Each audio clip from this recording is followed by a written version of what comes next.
mais tey ñu si nekkul titulaire seen ay club bëri na mais terew dañ leen sélectionné indi leen. loolu moo nekkul normal parce que man mënu ma comprendre yow sélectionneur nga ne ku fubalul sa club duñ la sélectionné mais c'est normal li ma waxoon noonu au début. dëgg bu wér la est-ce que xam nga ne kenn du sélectionné joueur. bu fubalul ci clubam. mais tey ku si mel ni Pape Aliou Ndiaye ku ne gis na taxawaayam ci wàllam nit man ko ci yombul tey terewul kenn woowu ko. waaw non dafa am problème ak booy bi xaw ma lu ñu jot nag. mais tey est-ce que sélectionneur war na mën a am taxawaayu di am problème. non mais Aliou bu mu ñëwee ba léegi loolu lay def ak booy ñaata booy ñoo fi jógee ku mel ni Jéeme ku Jàmme ku mel ni Pape Koli Diop.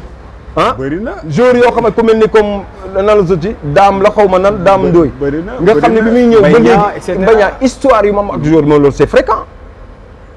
dañ wax ne tey maa ngi yow am di bu ñu jàppante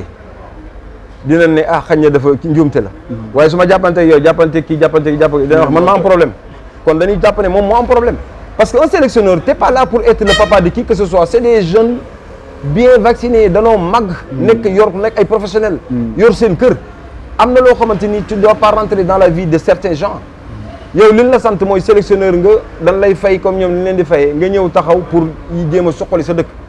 loolu moo ciy wax ji sa caractère da nga koy téye sa kër boo ñëwee yor équipe nationale t'as pas besoin tey nga yuuxu kenn wala ngay jàppante kenn wala affaire yooyu t'as pas besoin de ça. t'as pas besoin de ça fii kenn joxu fi kenn lu mu lekk kenn joxu fi kenn lu mu naan. au contraire booy la ñuy fayeekuwul genn wàll gi. kon xale boobu du taxaw un jeune boo xamante dafa ñëw pour mouiller le maillot de l'équipe nationale. un entraîneur taxaw di dugg ci vie privée non kenn du kan moo koy nangu. kenn du ko nangu. effectivement Pape Aliou Ndiaye c'est le meilleur compétiteur qu'on a. meilleur compétiteur de 2017 il était le meilleur avec CV ak Ngana 2018 ils étaient le meilleur mu jël CV génn ko ci biti yóbbu ko. mais est-ce que tamit du transition bi mu def par rapport ak championnat bi mu jege dem ci beneen championnat. est-ce que loolu xam nga li gën a am solo ci àdduna mooy nga cohérent. je ne suis pas là pour faire son procès. mais nga cohérent xam naa peut-être tey jii man xam nga man Coupe d'Afrique du ma wax xam naa peut-être bi mooy sama dernière kii may topp li wax ak ñoom seet mais dama ne la il faut être cohérent dans la vie.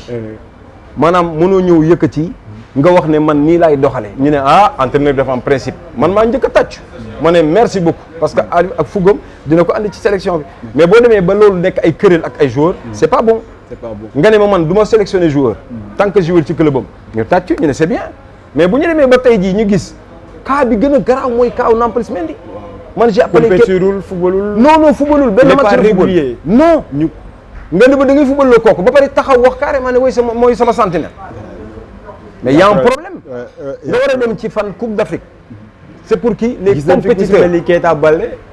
Keita Baldé aussi voilà c'est la même chose mais 2017 c'est la même chose amul woon comme kii pas 2017 2018 xaw ma 2019 c'était la même chose mu yóbbu ko te waxoon na ne jour bu amul compétition mais sax mën nga ne da nga koy yóbbu peut-être mën na nekk un joker mais joker su bu fekkee da ngay dugg def différence mais koo xam ne il a pris du poids compétirul xam nga man je l'aime bien on l'a trop laissé la chance trop man jàpp naa ne on l'a trop laissé la chance pour mu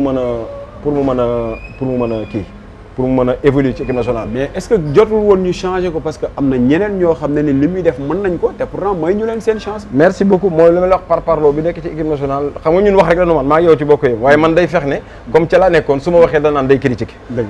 la yow boo waxee da naan non day joxe AVM gis nga différence sénégalais ni muy comprendre. effectivement voilà léegi li am solo ba am solo mooy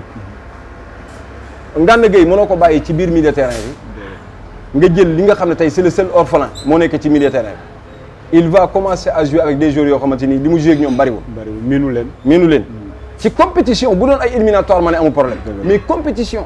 nga xam ne t'as pas le temps da ngay jouer match bi jouer waat ñaar 2 jours après nga jouer waat beneen match nga xam ne t'as pas le temps ngay jouer ak équipe boo xamante ni ku mel ni Zimbabwe nañ ci bàyyi xel te damay alerter encore ñun ñooy seen bête noire Zimbabwe musul am nul sax ak ñun fu ñu leen fekk 3 la wala 2 3 wala 2 te dañoo taxaw ne ren duñ leen dóor man maa gis kañ fu ñuy toog ñoom ñu ne seen Coupe d'Afrique bu naree baax ren gi mooy Sénégal bañ leen a dóor nga am deuxième match kan Guinée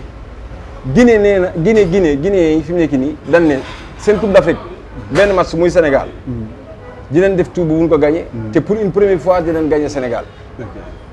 ne bu ñu gagné seen Coupe d'Afrique doy na jeex na seen défi loolu la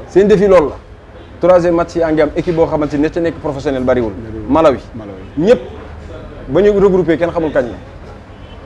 mais damay wax ne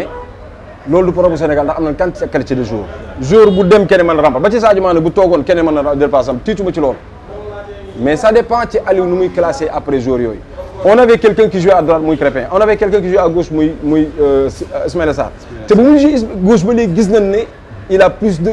de volume de jeu que bu mu nekkee à droite. Effectivement ndax léegi-léegi gis nga lan ko doon wax ci droite daawul dugg di sàcc léegi fële gauche day dugg ci biir.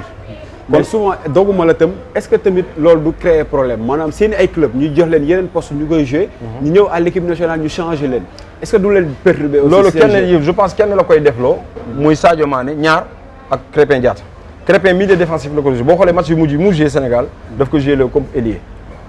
te loolu moo nekkoon Crépin bi ñu xamoon moo taxoon ñu amoon confiance ci Crépin ne sûr et certain dina jël ëllëg bu Sadio arrêté carrière am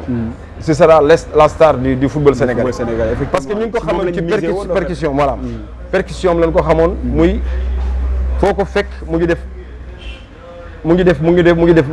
doublement de passe accélération xam nga yooyu la xamoon Crépin tey ñu ngi ko yóbbu milieu de terrain day jël joxe nga bëgg ko boole ci loo xamante ni c'était pas ça